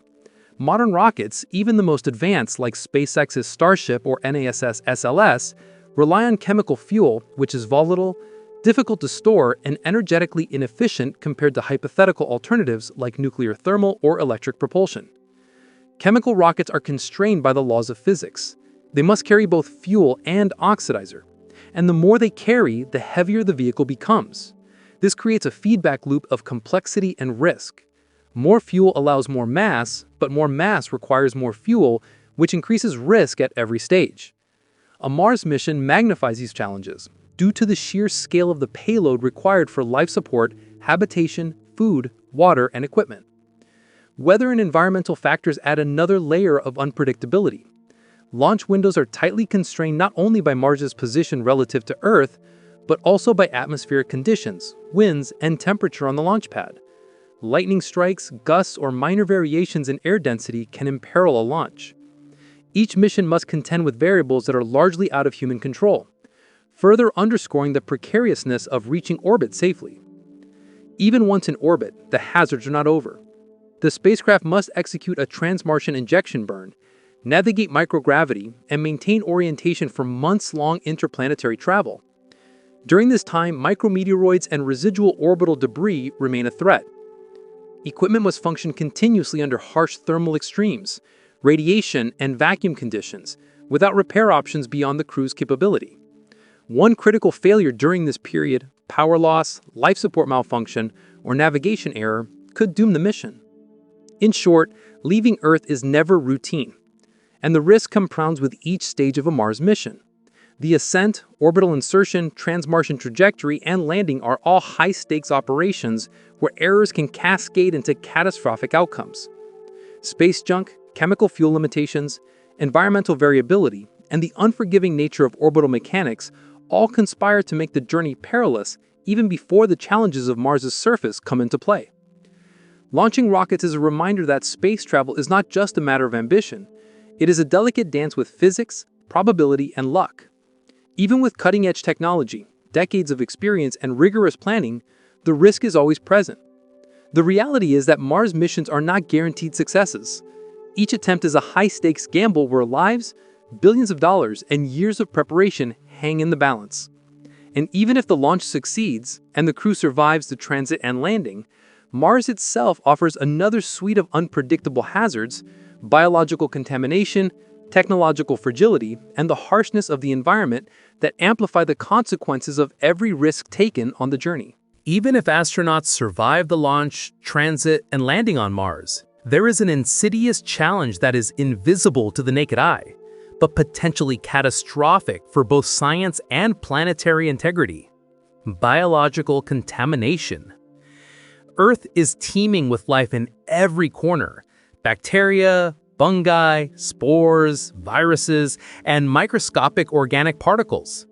Many of these organisms are incredibly resilient, capable of surviving extreme temperatures, radiation, desiccation, and nutrient deprivation. When humans travel to Mars, even the smallest amount of microbial hitchhikers could be carried along on equipment, clothing, or in the spacecraft itself. These organisms could survive the journey, potentially adapt to the harsh Martian environment, and disrupt the very experiments we send humans to perform. The paradox is stark. The same presence of humans that allows us to explore, construct habitats, and conduct experiments also brings the risk of contaminating the planet. Even robotic missions, which are sterilized to exacting standards, face significant challenges in preventing microbial transport. NASA follows strict planetary protection protocols to minimize forward contamination, using heat sterilization, chemical cleaning, and ultraviolet exposure.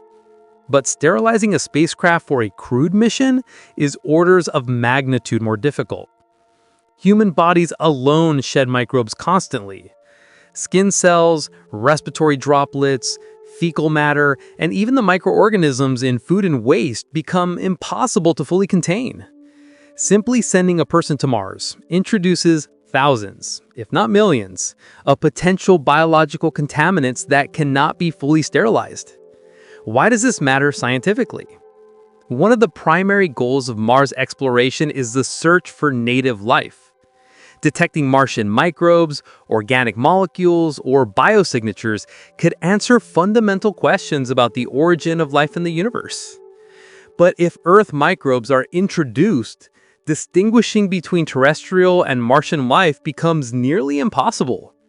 A sample might appear to contain life, only to be revealed later as a resilient Earth bacterium that adapted to Mars's surface. Even trace contamination could render years of experiments scientifically unreliable, undermining the very purpose of human exploration. The risks extend beyond mere scientific confusion. Some Earth microbes may be able to survive in Martian niches, inside ice, soil, or even within engineered habitats. Extremophiles, bacteria that thrive in acidic, cold, or radiation-heavy environments have been shown to endure conditions far harsher than the Martian surface. Once introduced, these organisms could alter soil chemistry, interfere with potential native ecosystems, or even create hazards for future human explorers. The presence of Earth life on Mars could have unforeseen consequences for the planet's environment, fundamentally changing it in ways we cannot predict. Sterilization for human missions is essentially impossible with current technology. Unlike robotic landers, which can be baked, chemically treated, and meticulously packaged, humans themselves cannot be sterilized. We carry thousands of species internally and externally, many of which are beneficial to our own survival. Life support systems, clothing, equipment, and food introduce further contamination vectors. Attempts to contain microbes within habitats may slow the spread, but it cannot eliminate the risk entirely. And any external activity, such as EVAs, extravehicular activities, inevitably carry microbes outside the habitat. This problem is compounded by the longevity and scale of Mars missions. Even if the initial contamination is small, microbes can persist, adapt, and potentially colonize niches on Mars over months or years.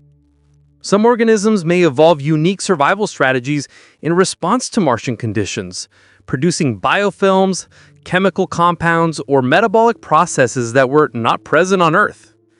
This could complicate future exploration, as scientists would struggle to separate indigenous Martian biology from the descendants of Earth organisms introduced decades or centuries earlier.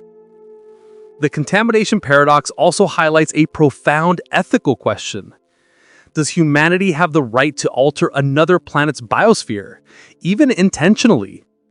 Unlike environmental challenges on Earth, where damage can sometimes be mitigated or reversed, contamination of Mars could be permanent. By introducing Earth microbes, we may destroy evidence of native life, or irrevocably alter its natural state. The very act of exploring and inhabiting Mars carries with it a responsibility to preserve its pristine scientific value, a responsibility that becomes almost impossible to uphold once humans are present. Even the most careful planetary protection measures cannot fully eliminate this risk for a human mission. Robotic missions with rigorous sterilization can minimize forward contamination.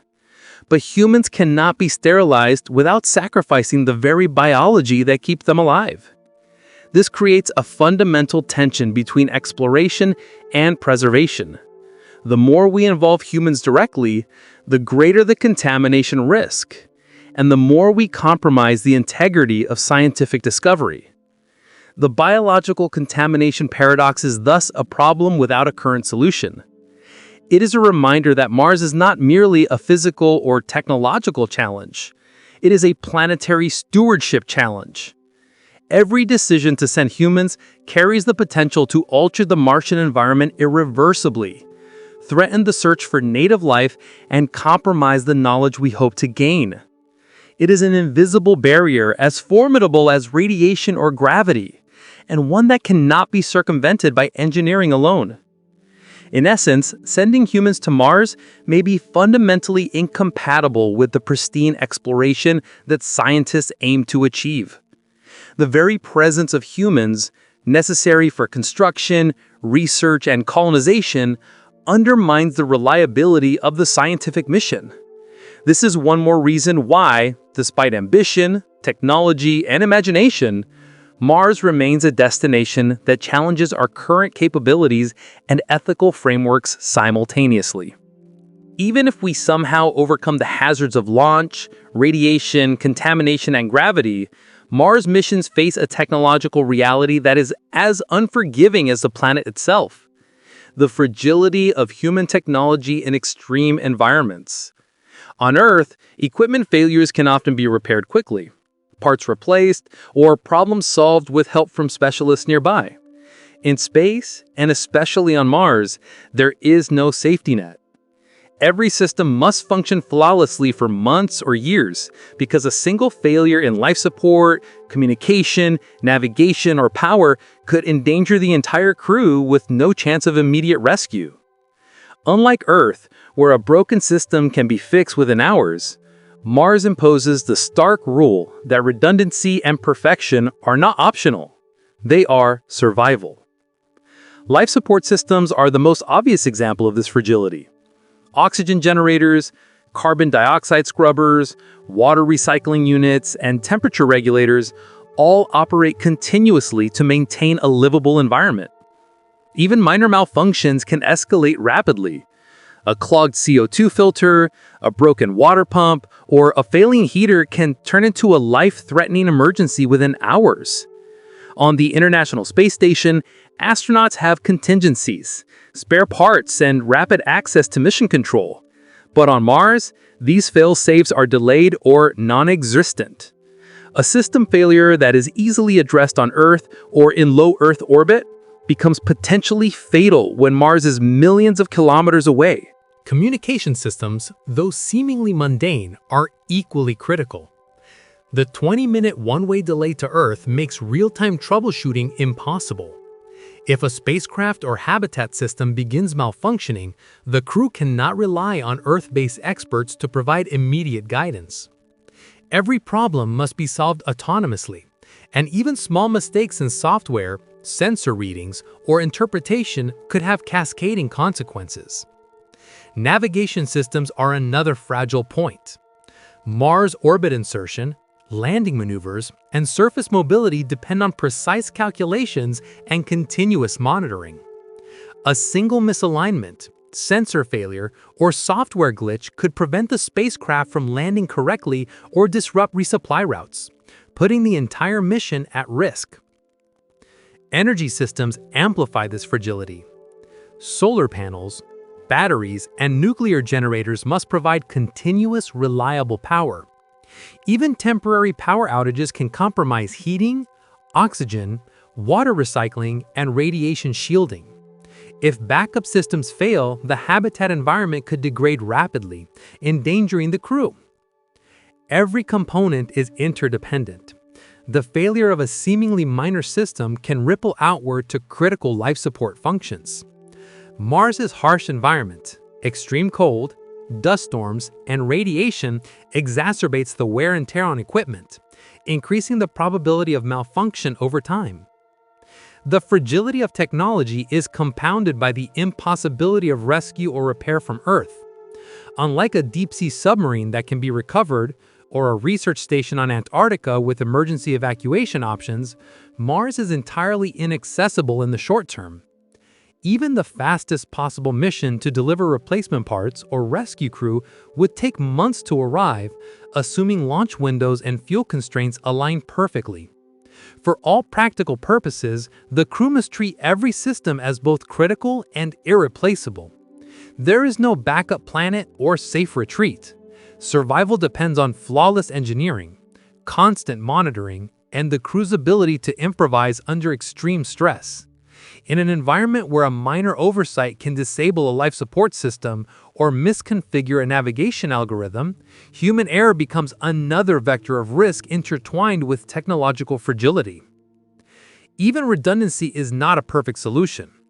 Building multiple backups increases weight, cost, and complexity, which in turn heightens the chance of unforeseen interactions and failures. Each additional system is another point of potential malfunction. Unlike on Earth, where extra components can be repaired or replaced, on Mars, each system must work immediately and continuously, often for months or years. This creates a paradox. The very measures designed to mitigate risk simultaneously increase it because added complexity multiplies failure points. The fragility of technology also affects morale and psychological resilience. Knowing that every system failure could be catastrophic creates constant stress. Astronauts must be hyper-vigilant, performing regular maintenance and diagnostics while remaining alert to unexpected anomalies. The mental load of monitoring fragile technology adds to the psychological strain of isolation, distance from Earth, and the harshness of the environment, creating a feedback loop where stress increases the likelihood of errors, which further jeopardizes mission integrity.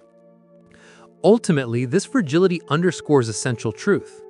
Mars missions are not only technologically ambitious, they are technologically precarious. The smallest failure, the tiniest oversight, or the slightest flaw in the system can escalate into disaster. Unlike most other challenges, this fragility cannot be mitigated simply by courage, ambition, or even vast resources. It requires perfection, constant vigilance, and contingency planning on a scale unprecedented in human history. In an environment as remote and unforgiving as Mars, technology is both the enabler of survival and the most significant existential risk. Even if we could solve the technological fragility and energy challenges, another sobering reality emerges from Earth itself. Human beings are simply not built for long-term isolation in confined, hostile environments. This lesson comes not from Mars itself, but from decades of Mars habitat simulations conducted here on Earth, designed to mimic the physical, psychological, and operational stresses that a crew would face on the Red Planet. Programs such as HISEAS, Hawaii Space Exploration Analog and Simulation, Mars 500, a joint Russian-European experiment, and other analog missions have consistently demonstrated that sustaining humans in isolation with limited resources is far more difficult than many enthusiasts or engineers anticipate. The findings from these experiments raise serious questions about our readiness to live on Mars for months or years. HISEAS, located on the slopes of Mauna Loa in Hawaii, simulates Mars-like conditions by placing crews in a small, sealed habitat with controlled resources, communication delays, and extreme isolation. Even in a location with Earth's breathable atmosphere and relatively stable climate, participants reported significant psychological strain. Mood swings, irritability, interpersonal conflict, and even depressive symptoms emerged over the course of the missions, which typically lasted 4 to 8 months. Tasks that were theoretically straightforward, such as rationing food, maintaining equipment, and conducting experiments, became sources of stress and tension. The research revealed that human behavior in isolation is unpredictable, and small interpersonal conflicts can escalate, threatening the cohesion and operational efficiency of the crew. Mars 500, a landmark simulation conducted in Moscow, took things even further. 6 crew members were sealed in a confined habitat for 520 days to simulate a complete round-trip mission to Mars. Communication with the outside world was delayed to mimic the 20-minute lag experienced on Mars. Researchers monitored the crew's psychological and social dynamics, and the results were revealing. Tension, stress, and depressive symptoms fluctuated in patterns correlated with isolation and environmental monotony. Even with extensive preparation, training, and careful selection of crew members, the prolonged confinement produced behavioral and emotional challenges that were difficult to mitigate. Researchers concluded that psychological resilience is as crucial as physical health, and that prolonged isolation presents a threat that cannot be fully eliminated by training or simulation. Other smaller-scale simulations, like the Mars Society's analog habitats, which recreate Martian living conditions with limited space, airlocks, and simulated EVAs, have produced similar findings. Crews struggle with sustainability, even under carefully controlled conditions. Food systems, though theoretically sufficient, quickly become monotonous and psychologically taxing. Water rationing and waste management, simple on paper, create constant tension. Confined spaces intensify the impact of minor disagreements, and the lack of escape options magnifies every stressor. Even when researchers attempt to build redundancy and contingency systems, the psychological pressure of isolation makes the simplest tasks feel daunting. These simulations provide an important reality check against the romanticized view of Mars exploration. On Earth, in controlled conditions with safety nets, backup systems, and professional oversight nearby, isolation alone proves to be a major challenge. On Mars, where the stakes are exponentially higher, communication with Earth is delayed, resources are finite, radiation is deadly, and gravity is weak, these psychological and social challenges would be magnified dramatically. Even if all equipment functions perfectly, the human element, the capacity to endure months or years of confinement, monotony, and stress, remains a limiting factor. Sustainability is another critical lesson from these simulations. High seas and Mars 500 showed that maintaining food, water, energy, and habitability over long durations is incredibly complex, even when conditions are far less harsh than those on Mars. Every resource must be carefully monitored, rationed, and recycled, and even minor inefficiencies can snowball into operational difficulties. In a real Martian habitat, a small mistake in resource management, like overusing water, miscalculating energy needs, or allowing hydroponic crops to fail, could create life-threatening situations. The simulations demonstrated that managing a closed-loop system is far more challenging than simple equations suggest, and that human error is a constant variable in the equation. Perhaps most tellingly, these simulations highlighted the unpredictability of human behavior under stress. No matter how highly trained or motivated, crew members eventually experience tension, fatigue, and cognitive strain. Even small disagreements or misunderstandings could escalate, creating a fragile social environment. On Mars, where support from Earth is delayed and emergencies cannot be immediately resolved, these social dynamics could have catastrophic consequences. The simulations suggest that the psychological and social challenges of long-duration Mars missions may be as critical, if not more critical, than technological or physical challenges. In essence, Mars habitat simulations on Earth serve as a warning. Even with ideal technology, abundant resources, and perfect training, human survival in prolonged isolation is a major barrier. The Mars environment magnifies every difficulty revealed in these analog missions: communication delays, resource limitations, confinement, monotony, and the unrelenting psychological strain of extreme isolation. Even if humans struggle in controlled habitats on Earth, the reality of surviving on the Red Planet becomes even more formidable. These experiments underscore that Mars colonization is not merely a question of rockets and technology, but of understanding, preparing, and coping with the full spectrum of human vulnerability in extreme environments. Even if all other challenges, radiation, gravity, life support, energy, and technological fragility, could be managed, the lessons from high seas and Mars 500 and similar analogs suggest that human psychology and social dynamics remain critical, unresolved barriers. No matter how advanced our machines or engineering become, the human mind and behavior may ultimately dictate whether Mars exploration is feasible at all. After examining the immense technical, biological, psychological, and logistical hurdles to reaching Mars, it is easy to feel overwhelmed or even hopeless. The distance, radiation, energy demands, fragile technology, ethical dilemmas, and human limitations all paint a picture of a destination that may be fundamentally beyond our grasp for the foreseeable future. Yet, if we pause to reflect, the story of Mars is less about failure and more about perspective. Perhaps the real value does not lie in planting a flag or building a colony, but what the pursuit itself teaches us about humanity, our curiosity, our ingenuity, our resilience, and the limits of what we can achieve when we dare to dream. The dream of Mars inspires innovation that touches life on Earth. Technologies developed to solve the extreme challenges of space travel, from life support and water recycling to energy efficiency and robotics, have real-world applications, improving sustainability, healthcare, and industry on our own planet.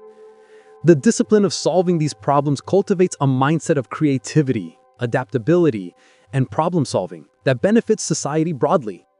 Even if humans never set foot on the Martian surface, the knowledge, collaboration, and ingenuity demanded by the dream of Mars ripple across science, engineering, and culture. Mars also forces us to confront ourselves, our ambitions, our ethics, and our priorities. Sending humans to another planet raises profound questions. How far should we go to satisfy curiosity or prestige? How do we weigh risk and reward, lives and resources, ambition and morality? In wrestling with these questions, we gain insights not only about our physical and technological limitations, but about our collective values and responsibilities as a species. The act of reaching, even if only in preparation, simulation, or imagination, becomes a mirror, reflecting our strengths, our weaknesses, and our capacity for both foresight and hubris. There is also a deeply human lesson in perseverance and aspiration. The challenges of Mars are immense precisely because they are at the edge of what we can do. In striving towards such a daunting goal, we push boundaries of knowledge, test our resilience, and expand what is possible, even if the destination itself remains out of reach. The red planet becomes less a place to conquer and more a symbol of ambition, reminding us that the journey, scientific, technological, psychological, is itself transformative. Perhaps, then, the purpose of dreaming about Mars is not to inhabit it, at least not yet. Perhaps it is about the growth that occurs in the act of trying. The inventions we create, the cooperation we cultivate, the knowledge we gain, and the reflection we undertake about our place in the universe. Reaching for Mars forces us to grapple with our limitations, but it also illuminates our potential. It challenges us to innovate, collaborate, and understand our world and ourselves better than ever before. In the end, Mars may remain a horizon we cannot reach for centuries, if at all. But the ambition to reach it is not wasted. It teaches us patience, humility, and the extraordinary breadth of human imagination. The lessons of Mars extend far beyond the red dust and thin atmosphere. They live in the ingenuity we develop, the questions we ask, and the courage we summon to confront the unknown. Maybe it's not about reaching Mars, but about realizing what reaching for it teaches us about ourselves. It is about understanding our limits, embracing our potential, and learning to navigate challenges that are bigger than any one individual, nation, or generation. The red planet stands as a mirror to humanity's aspirations, a reminder that even when we cannot conquer a world, we can expand the world of our knowledge, our ethics, and our imagination. In this light, the dream of Mars is not a story of failure or impossibility. It is a story of reflection, growth, and the enduring human spirit. The true voyage is not the distance to another planet, but the journey into understanding what it means to strive, to innovate, and to face the limits of our own existence with courage and curiosity. This video is for educational or entertainment purposes only, and information provided in the video may be incorrect. If you enjoyed the video, consider subscribing to the channel and like the video.